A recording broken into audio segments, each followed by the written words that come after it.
Jangan lupa like, komen, dan subscribe channel YouTube TVRI Bengkulu dan nyalakan lonceng notifikasinya.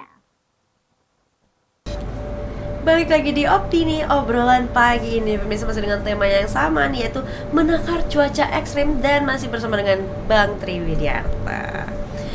Nah, ini kita udah ada di penghujung nih Bang. Tapi iya. apakah berasa tuh duduk di kursi panas itu? Kayaknya sih kalau sama Mbaknya nggak berasa ya, walaupun 2-3 jam kayaknya. Atau ya? kayak nggak berasa saya. Kenapa begitu ya? Karena saya nyaman gitu ya kan. Oh begitu, udah nyaman nih. Iya, repot kalau nyaman saya ini gimana ya caranya? Gimana?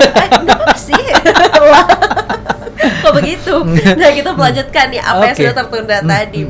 Bagaimana ternyata tsunami itu tidak bisa diprediksi. Betul. Cuma bisanya berpotensi. Betul, begitu ya. betul Nah, itu sekali. boleh dijelaskan lagi Bang, bagaimana? Iya. Jadi karena emang ya di Bengkulu ini sering terjadi gempa. Iya. Walaupun memang gempanya kecil, tapi kalau kata Pak Gubernur Pak Rohidin bilang kalau dikali ditambah bisa besar katanya. Jokesnya emang keren Pak Rohidin tuh, Pak Gubernur tuh kadang-kadang. Iya. Saya apa ya?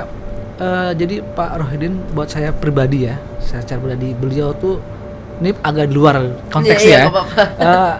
Panutan saya. Oh, panutan. Kenapa panutan? Karena beliau tuh bisa merangkai kata. Ya, dan dia emang orang cerdas ya, Iya, beda benar. ya. Jadi paham dan tahu. Mungkin gitu. banyak baca juga. Iya, tentang seperti itu. Jadi ya. kalau beliau sedang apa ya? Rohidin sedang pidato atau sedang apa? Saya sering perhatikan dia secara detail.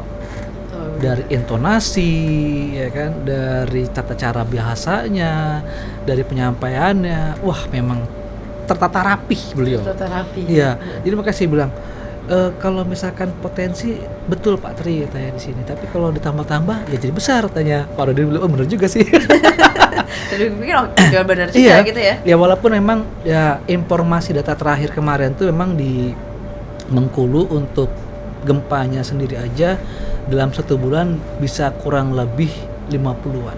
50-an. Oh iya. 1 bulan loh. 1 bulan. Kalau ditambah-tambah jadi berapa itu? Iya, benar-benar.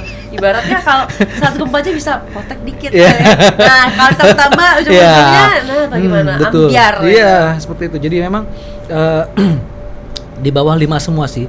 3, 2, 4, seperti itu di Bengkulu. Nah, karena gempa ini memang sifatnya di Bengkulu ini kontinu ya. Kontinu dalam artian melepas energi. Ya sama kayak kita manusia lah. Kalau lagi marah jengkel kan pelan-pelan kan marahnya. Apalagi mak-mak ya kan. Nih mama di Bang Tri. Biasanya kalau wanita tuh nggak pernah masalah ya kan. Enggak juga kok. Mana ada, saya tahu kok ya kan. Saya tahu ya. Ya, sama kayak kita lagi emosi nih. Iya. Lagi emosi kan kita daripada tiba-tiba dia diem, cet aja. Bro, itu yang bahaya kan. Mohon maaf langsung kriminal yang sifatnya pembunuhan. Tapi kalau kita marah yang sifatnya maki-maki, ya kebun binatang keluar semua lah. Nggak apa-apa lah, ya kan? Dibandingkan langsung diam-diam tiba-tiba jeler. Nah, Iya, benar. alhamdulillahnya di Bengkulu ini begitu.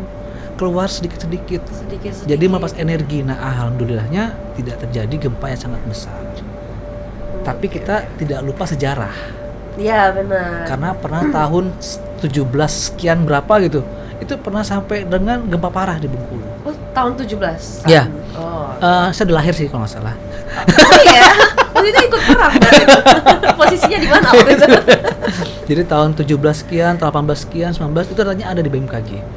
Jadi memang track record ya, bahasa anak kesan track record ataupun historicalnya Bengkulu nih ada datanya semua di BMKG. Dari gempa, dari segala macam ada semua. Lengkap datanya seperti itu. Jadi memang gempa itu tidak bisa diprediksi, tapi hanya bisa dicatat dan diinformasikan apakah gempa itu sekiranya berpotensi tsunami atau tidak. Beda dengan cuaca. Kalau cuaca udah jelas ada peralatannya, ada datanya, ada analisanya, dan ada hasilnya. Itu perbedaannya Perbedaan. gitu ya. Nah, kalau misalnya di Bengkulu ini kan banyak lautnya, banyak juga perbukitannya, Betul, yang betul. mana rentan dengan terjadi tsunami dan juga tanah longsor. Betul. Kalau itu kan. Dan sekarang udah mulai ya mau padat juga nih kayaknya, Iya. karena sering terjadi banjir Betul. juga. sebenarnya yang sering memicu terjadinya bencana-bencana semacam itu, apalagi seperti daerah pesisir mungkin gempa begitu-gitu, apa Bang yang memicu? Biasanya kalau misalkan kayak gempa di pesisir dan terjadinya, biasanya kalau gempa kalau tsunami itu kalau potensi gempanya tuh di laut. Oh, kalau dia di laut Ya. baru bisa terjadi tsunami. Tapi kalau di darat pasti kehancuran, gedung ya, atau gedung. tanah longsor, Jalan gitu ya. jalan dan sebagainya. Kehancuran dalam artian karena memang getaran untuk di daratan seperti itu. Kayak contoh kejadian kemarin di Selat Sunda kan, Ya. gempanya di daerah bukan gempa, karena beda-beda. Ini konsep beda. Yang di Selat Sunda tuh karena gunung meletus, dia longsor, akhirnya terjadi kayak tsunami. Oh iya. Kok bisa gitu ya? Iya. Gunung meletus, tapi gunung itu waktu itu di darat kan? Iya. Bukan gunung yang di laut itu Bukan. kan?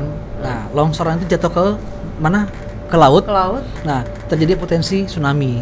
Kenapa? Oke. Karena tinggi gelombang pada saat itu kurang lebih 4 meter. Nah, 4 meter ditambah dengan gerusan dari tanah tersebut 2 meter, jadi 6 meter.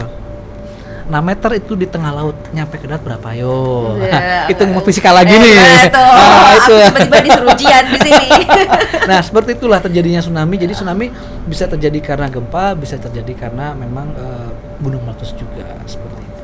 Jadi berbagai macam. Berbagai faktornya macam-macam. ya. Ya, cuma memang banyak kan tsunami karena memang itu dari bahasa Jepang ya kan.